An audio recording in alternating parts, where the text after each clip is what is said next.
Welcome to the DPV podcast, automotive podcast where safety's third. I'm your host, Josh Hahn. I'm Alex Barkley, and today we have a really special guest with us. Yeah, no, he's right here. Yeah, right here. Hey, I was looking for this special guest. My name's Liam. I'm with a lot of things, but I think we're going to talk about that in a minute. Yeah. Yeah. We'll talk about that. We do have some housekeeping issues. We haven't had a podcast in a while with the two of us. Dude, what you been working on? Well, to get down here, you'll see some video on us on that revived 77 Ranchero. I had to do a little bit of maintenance work to get reliability. I had to completely replace the dash out of one of my derby cars into it, put a distributor in it, put a new carb, fought some fuel pump issues, put on some brake lines. But yeah, just a lot of maintenance stuff that you do to a rig that's been sitting for 20 years. Yeah. And how about yourself? What have you been working on? So I have been hitting it hard on the Big Chief, my 79 Jeep Cherokee. As you saw, I hacked the top off. Finally got myself a bender from Affordable Bender. It is awesome. So that 1 3/4 DOM tubing that I've been dragging around the country for 5 years, I'm finally cutting it with a tubing notcher, bending it, and making a cage. Built the M715 style windshield frame. It's coming together. It's awesome. I've seen it. It is amazing.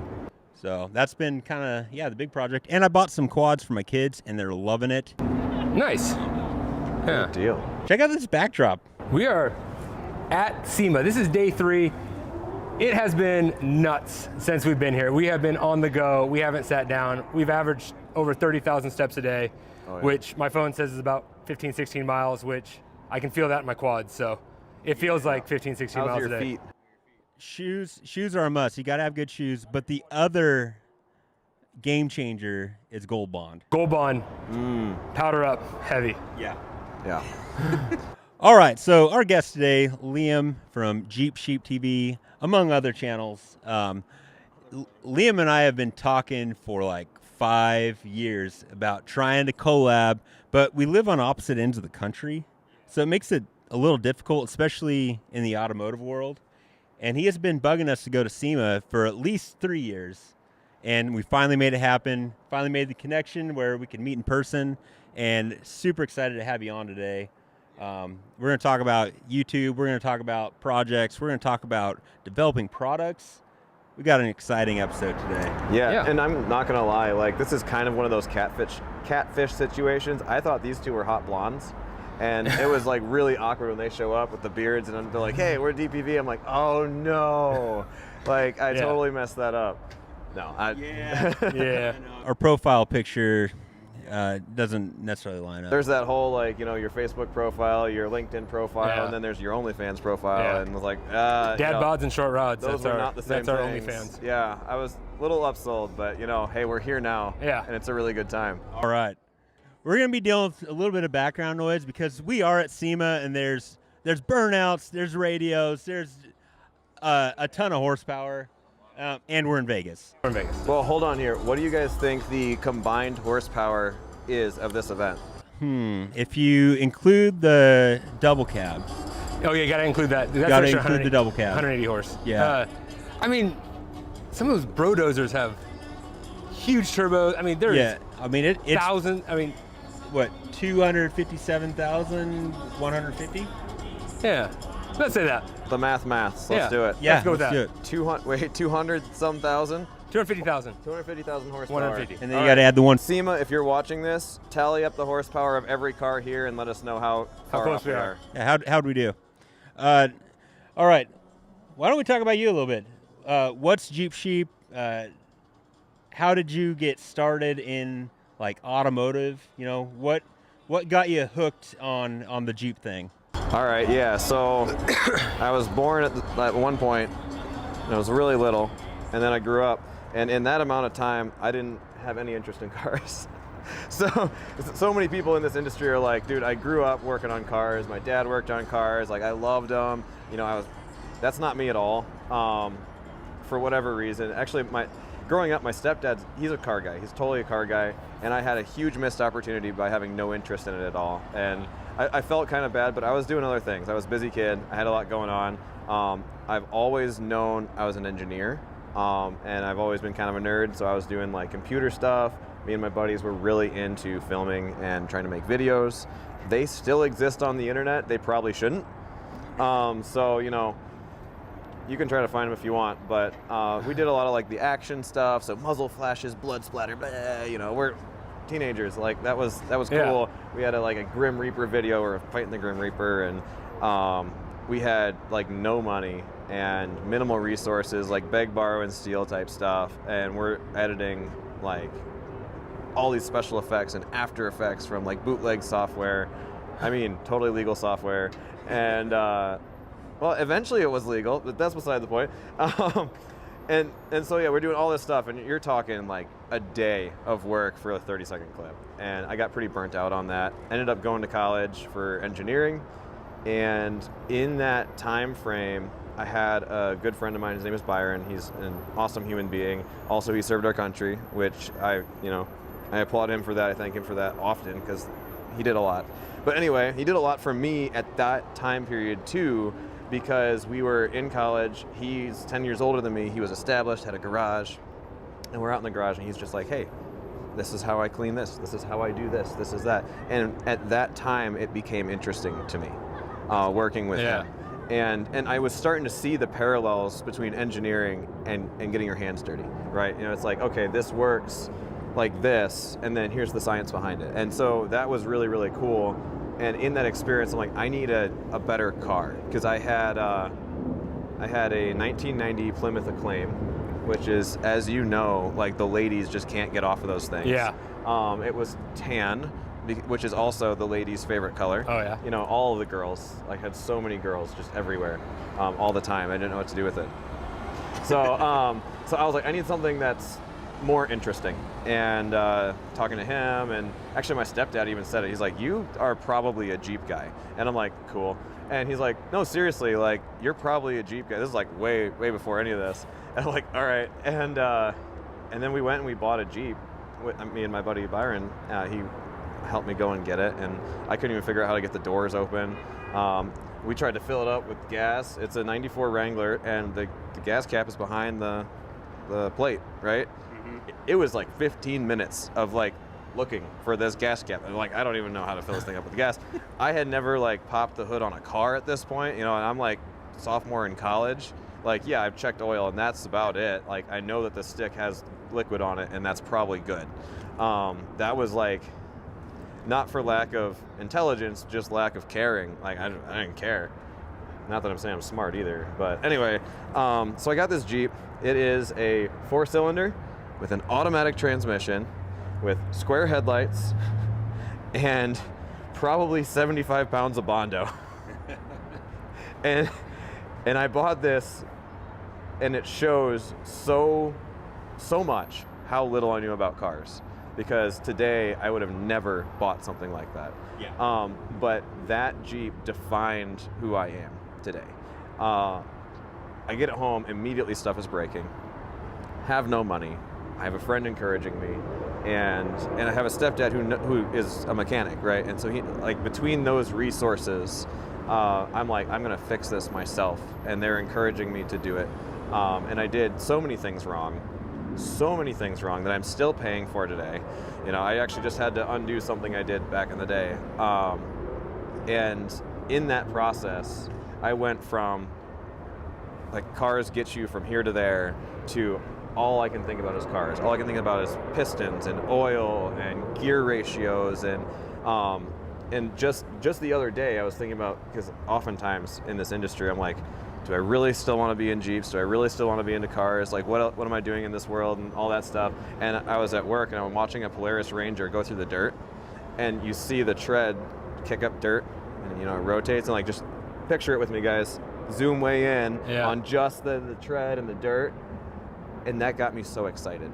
Yeah. Just like when I see that, it just like calms me down. Yeah. And it gets me like, I'm just happy, and I'm like, no, this is where I belong, because that, and like if I close my eyes and I see a silhouette of a Jeep, I'm happy. Yeah. Like it's always been this thing where it's like, I don't know what it is about this vehicle, I don't know what it is about this industry, it just, I'm okay. That's awesome.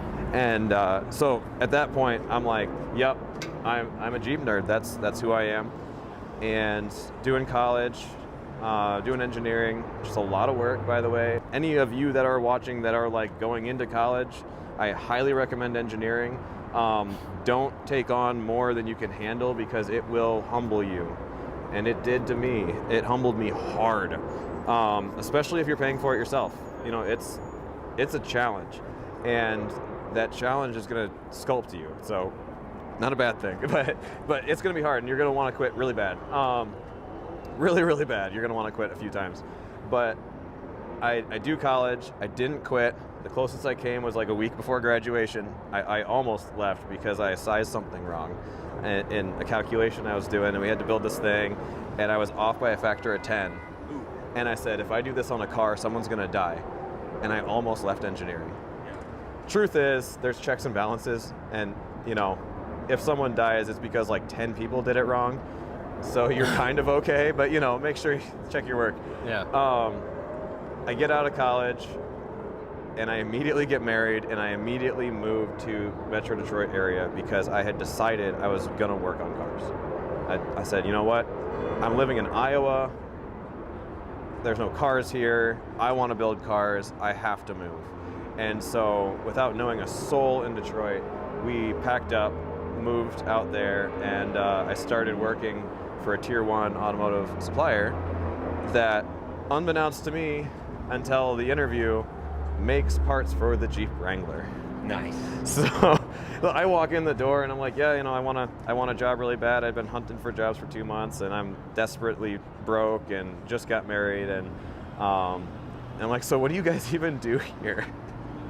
And they're like, oh, well, here, let's walk out to the line, and there's the Jeep Wrangler interior door panel.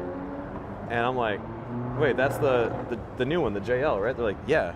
I'm like, okay, I think we can do this. Yeah. You know, and I became the engineer that was responsible for that door panel for 5 years at the tier 1 level. I helped them with some making additional tooling for when the JT launched, because the volumes increased, you know, more Jeeps. So we made additional tooling. I helped with that. That was a really good way to cut my teeth and kind of get into it. I helped launch the half door, which was and during COVID, that was fun. And that, like, the automotive industry is so stressful. It's so much all the time, and you have to have thick skin, and it was so much fun. Yeah. You know, just going in and just feeling like you're a failure every day. But like, once you get past that, like, you become a better person, or a much worse one. You know, it happens.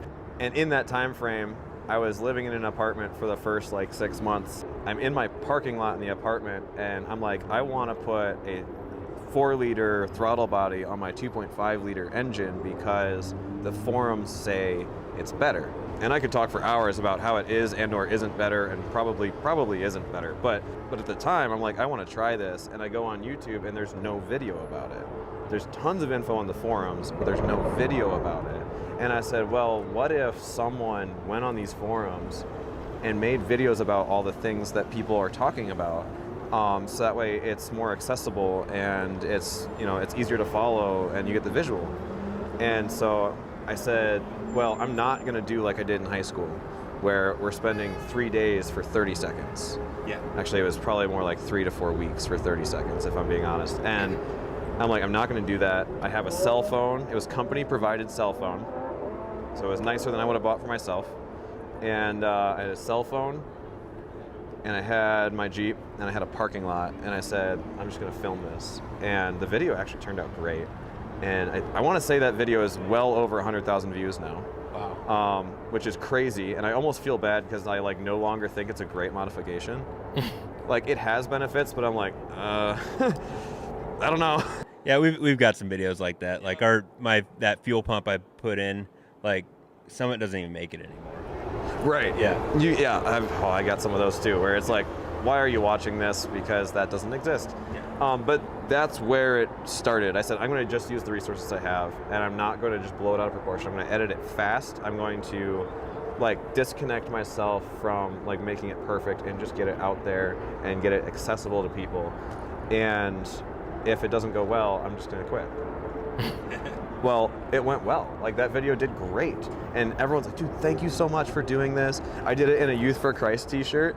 And so I had like a lot of comments like, dude, I love your shirt, you know, and like that was kind of fun, just having that. And like, I didn't even like think of it as a statement at the time, because that's just, I wore those shirts all the time. I did a lot of volunteering with that organization. I'm passionate about what they're doing for the kids. And I was just wearing the shirt, and it was just like, here's me on the internet. And that's just who I am. Then I was like, well, I got to make more of these. Yeah. And just kept doing that, and that's where Jeep Sheep TV came from. No, I think that's a great story, and it you don't hear about that very often, where someone's not a car guy for most of their life and then they find it. But one thing I think is really cool about like finding your passion, and like we're all believers, like I believe those are given to us to make a difference in the world and have a positive influence. And so like Alex and we try to make our content as clean as possible. Alex calls it adult-oriented, family-friendly content. Yeah. Hey, that's all right. Yeah. So something that you can watch with your kids. Yeah. And then they're gonna see that and get interested in that. What we're doing opens up the doors to like give to people. Like some of my best videos are where I'm giving my labor to my friends to help fix their rigs, you know, and it's cool. I think it's very cool that when you can find your passion, and then it just like things just start aligning, and your story's awesome about that alignment. Like you found a Jeep, and then now you're working for Jeep, freaking making parts for them. Like that's rad. Yeah. Well, and you know, I think it's the guy that does Veritasium, he's a YouTuber, and he had said it, and like it just like clicked for me, because he's like, hey, success is not about you being good at what you're doing. It's like 90% luck. He's like, and you know, he's saying luck, but you know, like we're thinking of more of a divine intervention situation. But he was like, you know, all these people that did like these sprints, all the ones that hold the record had a tailwind. He's like, it's not a knock on their ability, but it's just an acknowledgement that you do what you can, but the rest of it, it's outside forces that are pushing you forward. Yeah. And yeah, I can see that in my life, where it's like I'm here, and then like this happens, and a year later I look back and I'm like, dude, someone's orchestrating that behind the scenes, because there's no way that made any sense. Yeah. Yep. Well, and part of it, I think, you talked about how the automotive industry is hard, and that's one thing I like about it. I like things that take grit, and the guys that have to like work to where they get to, like they don't just, nothing's just given to them. I like the guys that like struggled and like the trials and tribulations of like getting to that final stage. Right. And I think the way that you make it in this industry, in YouTube and in automotive, is just not quitting. Like you're going to have failure after failure after failure, but you just got to keep trying. Like the Baja 1000 was a huge influence on me on that, when we actually experienced that, about like how to just not quit. Like you're not done until you quit. Right. And the different mindsets of like when you run into this adversity, whether do you like the guys that want to pack it up and go home versus the guys that are like, no, it doesn't matter what it takes and we got to do this. And there's those two mindsets, and I love the guys with the mindsets of we have to figure out how to fix this, how to move on, not oh, we're not going to get first, let's wrap it up. Yeah. Well, and I remember too, like, because if someone works with me today, I'm fairly nonchalant about a lot of things. I'm just like, okay, whatever, we'll figure it out, it's not a big deal. But I remember when I first started that job in the automotive industry, coming home, and like my wife's sitting on the couch, and I would come in through the door, go straight to the bedroom, and just throw myself on the bed, because I just couldn't do anything else anymore. And she's like, what was it today? And I'm like, dude, I don't know how to make these people happy. And it was like that for months, where it was just like, it was hard, and you have to get through that. And it did. Yeah. And I'm glad I did. I would say that we're kind of on the smaller scale on YouTube. I mean, we're growing, we're all growing, but we kind of fall into that micro influencer thing. And one of the things that Alex and I have always liked doing and have tried doing, even as a small channel, is putting on events. And putting on events as a small channel. Sometimes it's only you and your buddy that show up. It is so uneventful. It's so uneventful, but still awesome. We've ran a Gambler 500. We did have one other guy show up. Yeah. We kind of did a little play on the Hot Rod Power Tour. We ran the Underpower Tour, and those were both. I've done that twice, and those were both fun events. First time we had like 3 or 4 people show up. This last time it was just Josh and I, but we got our classics out. We drove them, and it was awesome. It was a great time. Yeah, it was an awesome time. And I know that you have put on a few events through Jeep Sheep and through Gone Jeepin', right? Yeah. So Gone Jeepin's the other channel I'm a part of. We didn't quite cover the origin story of that. But long story, I basically just asked to be a part of it. Is kind of that's the truncated version of all that. I just said, hey guys, you're cool. Can I be a part of that? And they said no because they didn't want to pay for content. And I said, no. I'm not charging for content. I just want to learn. And being quite a bit younger than a lot of the other members, they're like, hey, that's really cool. So anyway, that's how I got into Gone Jeepin' Abridged. I'm trying to think back to like what events I ran that you're thinking of. The backyard. Oh yeah, Backyard Overland Tour. So that was me and Joe Schigel were like, we want to go across the UP, and we kind of want to like get people involved. And he's not so much on the influencer side of things. I really wanted to like try and get sponsors. Yeah. Because I wanted to see what that was like. And so I had like my own goals. He just kind of wanted to have a good time, which yeah, obviously. Yeah. He has a M715 with a V10 swapped into it. Rad. And it is the coolest thing ever. Dodge V10 or Ford V10? Dodge. Okay. And then I took my 72 Commando on that trip, which I had the oil pan off of it, I want to say 3 days before leaving. Nice. So That's it was, perfect. It was one of those. Yeah. And then it ended up blowing up at the end of the trip. The rocker arms, the push rods went through the rocker arms. Oh. And it was a failure of the rocker arm. Thankfully, it wasn't a high five of the internals. But yeah, I think the engine builder he put the wrong rockers on it. I think he pulled them off of an inline 6, and that was because the geometry was different. And I'm like, oh my gosh, you got to be kidding me! No wonder it was running so bad. But it did like the whole trip. I did get sponsors. Tyree Lights was the lead sponsor of that. That's right. And they went on the trip, and we had a great time. I'm going to forget all of my sponsors. Unofficial Use Only was one, and we're going to talk about them later. And Rancho Suspension did a lot. Dynamax Mufflers, they outfitted my Jeep and Joe's Jeep. And I'm going to forget people. Trails Off-Road was there, and Tread Lightly. Tread Lightly was a sponsor as well. Sweet. So That is very cool. That's very cool. yeah. What did the communications look like to set that up? Because I would be interested in doing something like that. We kind of want to bring back the Underpower tour, but like it'd be cool to have some help, Yeah, so speaking of divine intervention, Maximus 3. This is how this all ties together, is Maximus 3. Around the corner from where I was working is this off-road shop called Maximus 3. They make some pretty awesome aftermarket parts for the newer Jeeps. And I'm driving by, awesome Jeep sitting in the front yard, so naturally I'm just going to walk in the door and introduce myself because that's a cool Jeep. And through talking with them, they are kind of buddies with, I want to say it's like the small network of like some of the most down-to-earth aftermarket people I've ever met. It's like all of the good guys just kind of hung out together. And that's, so they were like, you got to meet Todd over at Trails Off-Road. You got to talk to these guys at Tyree. There's kind of a group of people that are in like the Metro Detroit area, and they all kind of know each other through like mutual contacts. And I got introduced to Mike, he's no longer at Rancho. He's actually now at Tread Lightly. And I got introduced to him. He hooked me up with the Dynamax and the Rancho, and then Tread Lightly. I think I had met them at an event, and through the Gone Jeepin' stuff, became friends with them. And I said, hey, I'm doing this. And so it was like I found a pocket of people that all knew each other. So when I'm working with one, there's like it's kind of like coming into a party and they're like, yeah, he's cool, it's okay. And it was just like a domino effect. You meet one guy and they just Yeah. introduce you to the next, who introduce you to the next. All right. Yeah, and then unofficial use only, Greg Henderson, I met him through Gone Jeepin', and him and I are working together on a lot of things, and he knows everybody here. Like him walking through SEMA show is impossible because he gets stopped every 2 feet.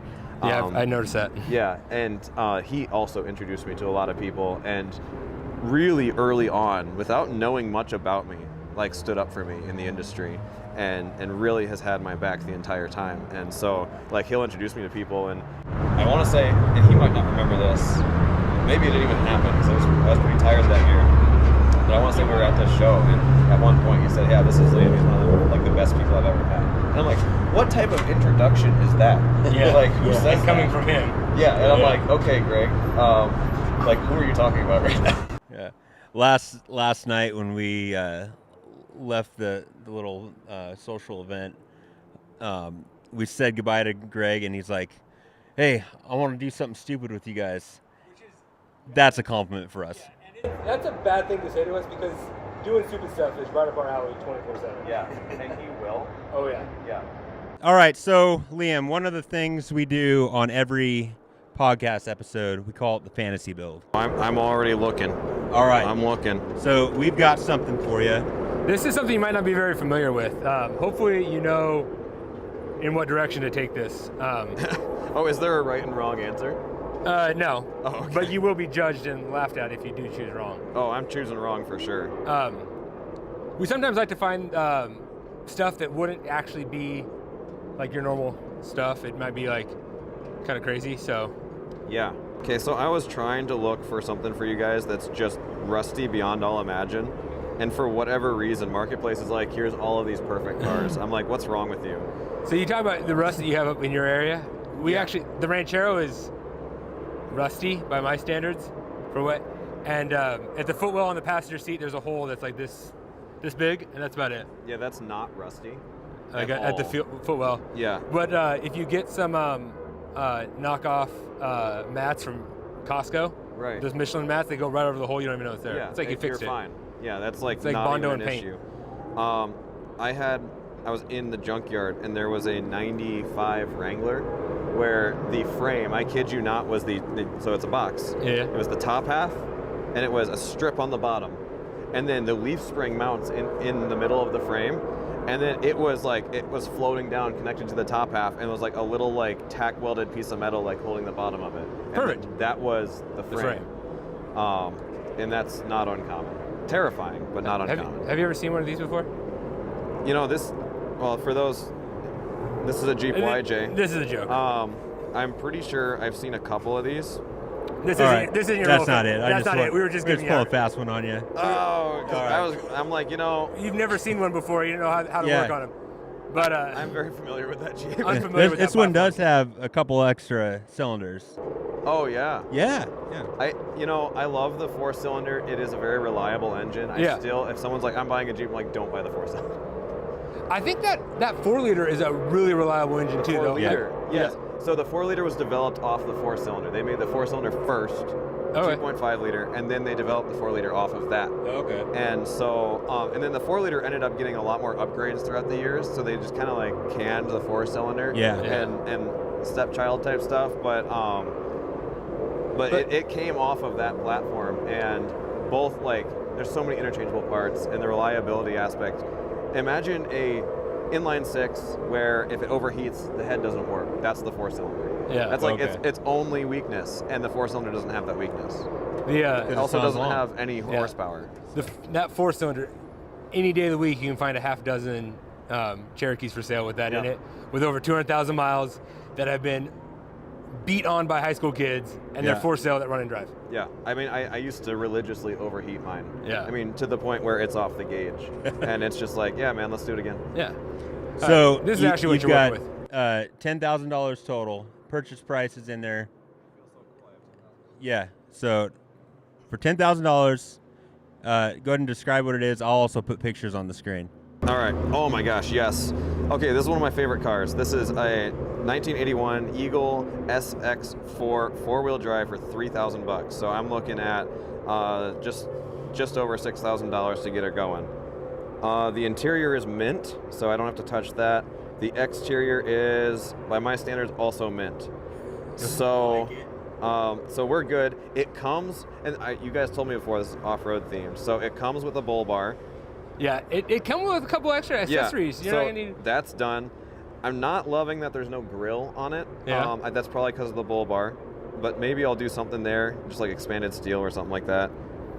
Oh no, it's in the back seat. We're good. There's a lot in the back seat, so it's, you know. You might need a couple hours to get it running. Yeah, I got to get the shop vac going. The engine is a mess.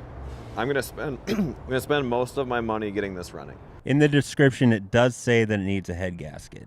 Oh, that's not a problem. I mean, it's an inline six, although it's an emissions inline six. There's hoses everywhere. So the vast majority of my time is going to be getting this together. I'm not rebuilding it. I'll do the head gasket and like anything that's just not working, leaks, whatever. I'm not pulling the engine just because that's such a mess of wire. Now, wait, whoa, what's my timeline? Timeline's whatever. Yeah, Oh. it's your time. Okay, I'm pulling the engine out. We're deleting all the emissions. I don't live in an emission state. Yeah. And I really like simplicity. I will probably mess with the carburetor for a couple months before I blow half my budget on an EFI system. Perfect. Just to Super keep, reliability on the trail. That's good. Yeah, honestly. I think you can get an Aces kit for like under $1,000. Yeah, they're coming down. But you know, there's still some cost associated with that. You gotta upgrade the fuel pump. And then while you're doing that, you might as well go through the fuel tank, and half the time, well, by me, half the time they're rusted out, so you got to get a new one. This might have a poly tank. Well, that would be good. Yeah. It's hard to tell. I don't by know. the I think photos. my XJ, I got a 93 XJ, and it's a steel tank. Yeah, I don't think they were poly back My then. 95 ZJ had a poly tank. So, suspension-wise, I'm leaving it alone for right now. No lift? No lift. Alright. But we are going to throw 35s on it. Love it. And so there's going to be a lot of cutting. The Sawzall lift kit? Yeah, the Sawzall lift kit, but I love the way things look when they're factory, so I'm going to be like remaking those fender wells. Oh, nice. To like it's going to look like it was born with these tires. The problem is I'm going to have a really hard time turning because it's going to rub the frame.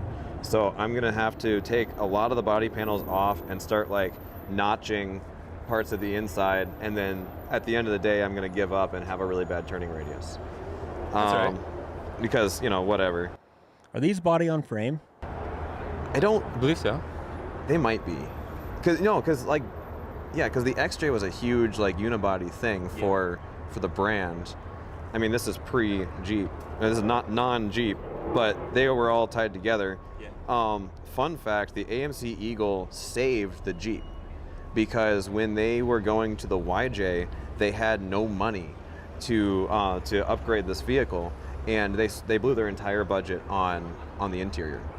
And so they developed all of their engine stuff on the AMC Eagle and then just like pulled the powertrain over. That's why their powertrains are so similar. Yeah. Is because the Jeep guys did all their development on the Eagle and then just threw it in the Wrangler because they had no money.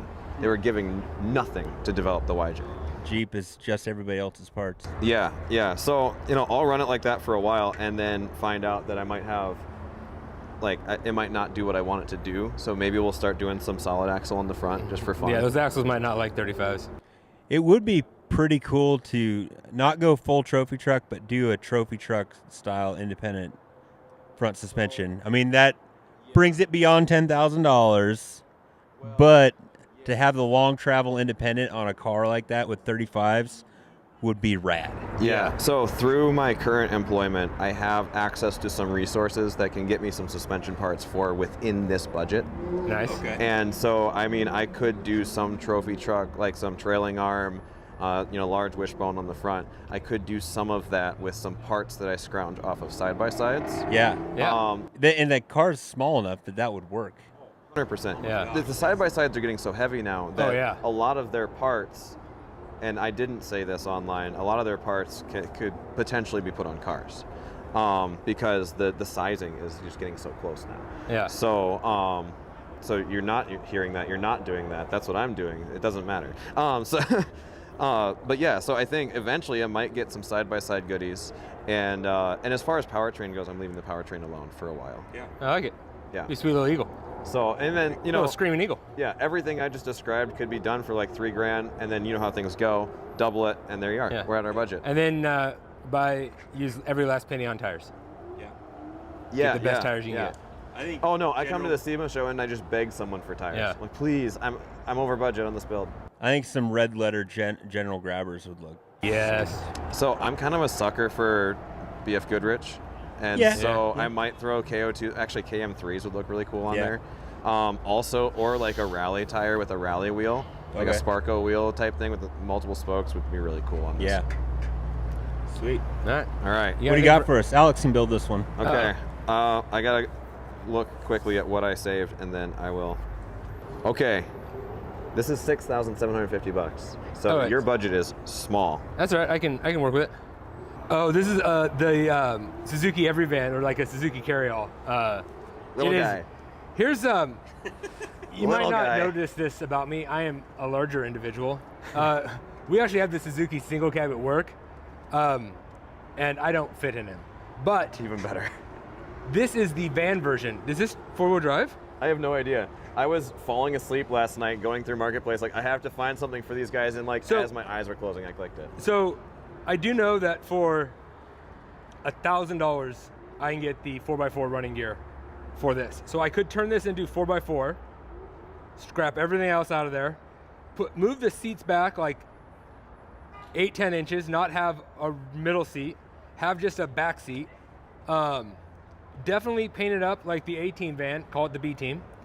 And it would be awesome. This is it's an enclosed side-by-side is what this ends up being. What size tires?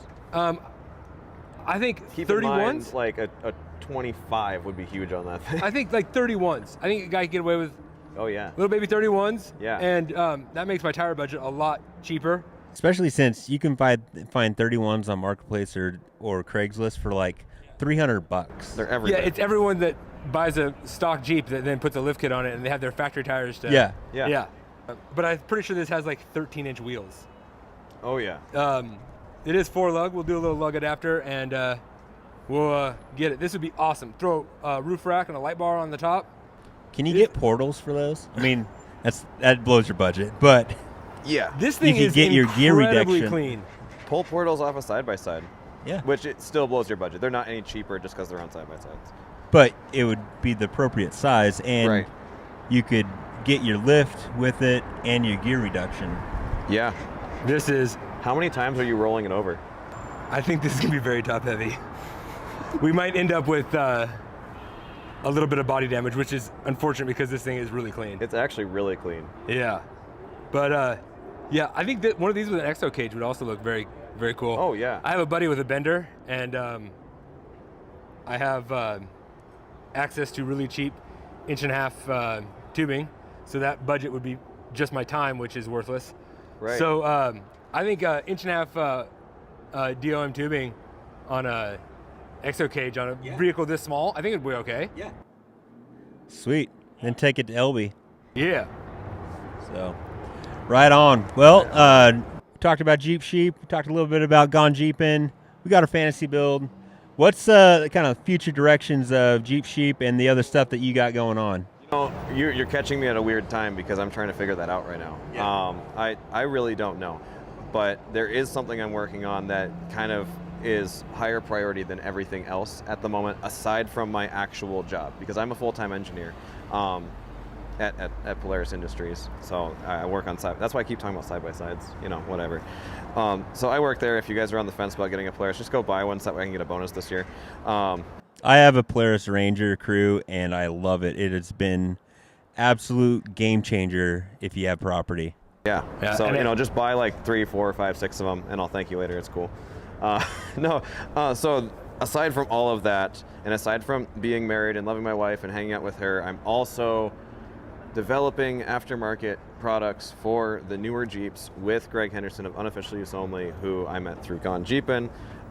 He is a world-renowned SEMA builder. He's been coming out here for a really long time and has made builds that just work. They're just right, and he's always very attention to detail, and he takes them out and wheels them in Moab afterwards. So there's no Bluetooth drive shafts, there's none of that. He's like, if it doesn't work, it doesn't go. And that's always been his mentality, And when I met him, I walked in his shop, and he's like, yeah, I built this, I built that, I built this. And in my head, I'm like, that was my favorite build of SEMA that year. That was my favorite car I saw on the cover of that magazine. That was my favorite this. That was my favorite that. And all of that was here, and that was you. You're That's kidding. awesome. And that was one of those like, oh, one of those moments. I'm like, this is insane. And I remember being like, Greg, I need to be a part of this. And he's like, well, I have all these ideas when I build these cars, and people are like, that's so cool, I want to buy that. He's like, but I can't mass produce anything. Because he builds it with his hands, and he's not an engineer, he doesn't put it in CAD. And I'm like, well, that's what I do. And so for a few years, we talked about trying to find a way to work together on these things. And then after leaving the company I worked at, and learning that they weren't going to replace the net on the JL Wrangler, the new Jeeps, and the net is a horrible idea. It was just terrible. And when I worked there, I told them it was terrible, and we tried really hard to replace it. And just normal corporate stuff, it just didn't happen. And so when I left, I was like, well, I know a lot about that door. I know how it goes together. I know a lot about just the interior of the Jeep in general, and I'm going to build something that that fixes that.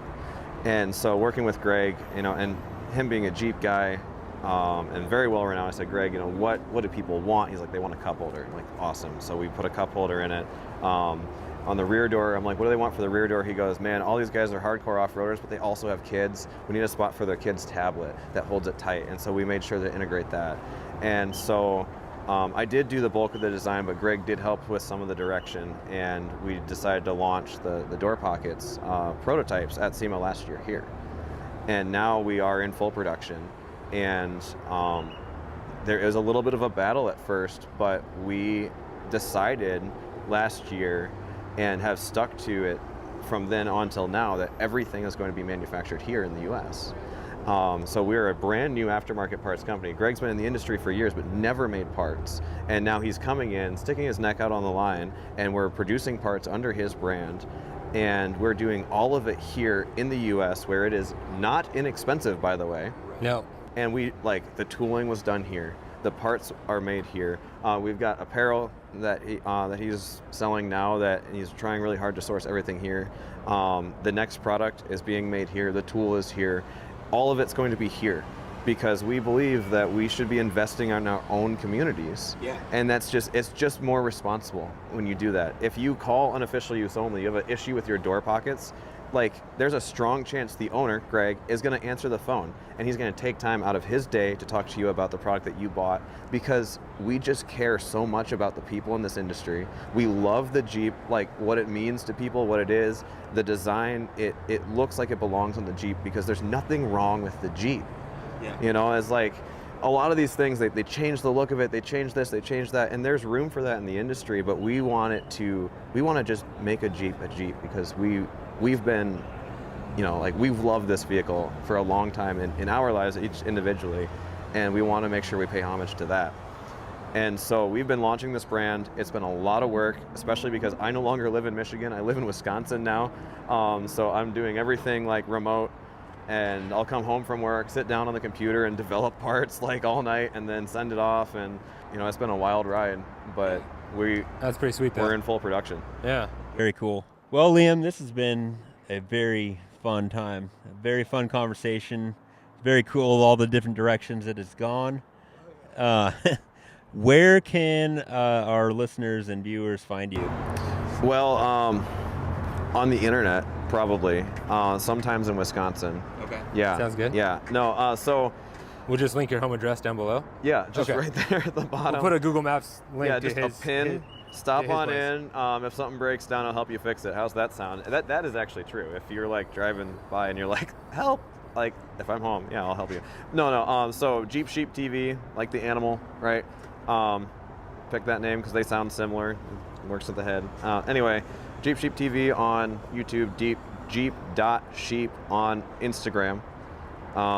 If you want to email me, jeepsheeptv@gmail, and then gone-gpn on YouTube, Instagram, Facebook.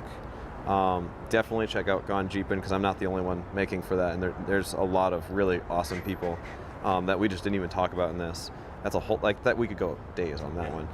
And then unofficial use only is just unofficialuseonly.com. Unofficial use only on Instagram, Facebook, and YouTube. Right on. And I'll make sure I put links to all of those channels, all those spots in the description below, in the show notes, etc. Couple questions that I like to ask my guests. Okay, kind of put you on the spot here. First question is one piece of automotive advice for the person that's either been in it or just starting. Doesn't matter. Just one piece of automotive advice. Like industry advice or like, you know, righty tighty lefty loosey type stuff? I guess just how to do this hobby well. So how to do this hobby well is figure out who you are and be you. Yeah. I like it. Yeah, there's so many people in this industry trying to be not them. And I've spent a lot of time trying to be not me. I spent a lot of time being like, I'm gonna do this with my channel. And then it was great, it was cool, no one watched it. Because it wasn't me. It's hard to be unauthentic. Yeah. You know what I mean? Like, Yeah. and to like portray that on camera. Like if you be yourself and be actually authentic, I think it's easier to do that, and it shows in the Yeah. in your content that you create. Yeah. And you'll eventually find your people. You'll find. Quick tangent. So on my channel, one of my most popular series is I supercharge the 4-cylinder. Yeah. And someone had said like, hey, go on to this Facebook group because there's something on there you need to see, like it's something interesting. And it is the 2.5 liter Jeep engine performance enhancement group, or like it's a really long title, or something like that. And I go on there, I'm like, this is awesome, you know? And I do the, you know, when you join a Facebook group, you say, hi, this is me, and you put a picture, right? Yeah. And I say, hey guys, my name's Liam, and I like Jeeps, and I do YouTube stuff sometimes, and you know, whatever, but I'm here, and this is a cool page, thanks. And the first comment is, dude, we know who you are.